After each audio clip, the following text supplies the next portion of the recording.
शुभ संध्या समस्त को जुहार। समिति बरगढ़ द्वारा आयोजित जिला स्तरीय बहुभाषी काव्य संध्या को समस्त को स्वागत करूँ। आज सभा मंच को मंचासीन हवा समितिर अध्यक्ष श्री अमरेंद्र नारायण यादव जी को मैं अनुरोध करूँ से मंचासीन हेल्ले।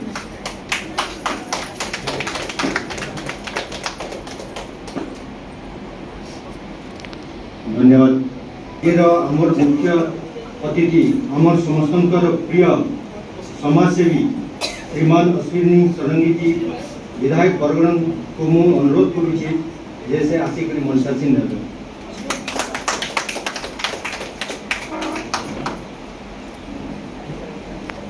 मुख्य वक्ता भावे आम गहन आसंती श्री जगन्नाथ मिश्र जी से मंचासीन हेल्ले।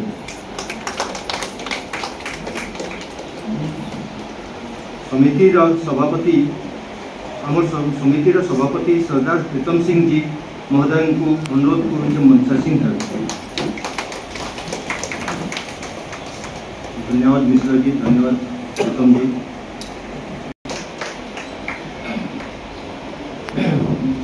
आपन को बहुत स्वागत, धन्यवाद। वर्तमान मंचासीन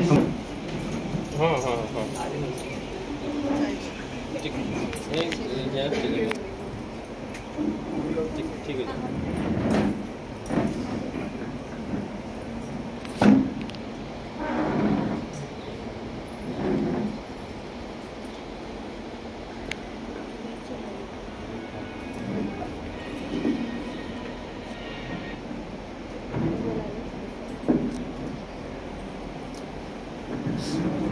दीप ज्योति परम ज्योति, दीप ज्योति जनार्दन, दीपो हरतु मे पापं, दीप ज्योति नमोस्तुते। शुभं करोतु कल्याणं, आरोग्यं सुखसम्पदः, द्वेषबुद्धिविनाशाय आत्मज्योति नमोस्तुते। आत्मज्योति प्रदीप्ताय ब्रह्मज्योति नमोस्तुते। ब्रह्मज्योति प्रदीप्ताय गुरुज्योति नमोस्तुते।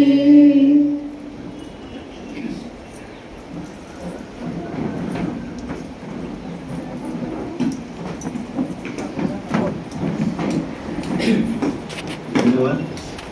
वर्तमान मु अनुरोध करुचे आज स्वर्गीय भगवान मिश्र स्मृति समिति तरफ आयोजित बहुभाषा काव्य संध्यारे आपण समस्त अभिनंदन स्वागत। मिश्र समिति तरफ आम विभिन्न कार्यक्रम माने आयोजित करूँ जैसे कि आम वृक्षरोपण कार्यक्रम है, हिंदी प्रचार प्रसार लगी, हिंदी भाषार प्रचार प्रसार लगी हिंदी प्रतियोगिता माने विगत 18 वर्ष तो आम बैठक आम लंबा नहीं करूँ कहीं आज मुख्य है जेहतु बहुभाषीय काव्य संध्या अच्छे तो आम ताकू कनसेंट्रेट करूँ और आमर बैठक आम बेसी अधा घंटा भितर आम तो आमर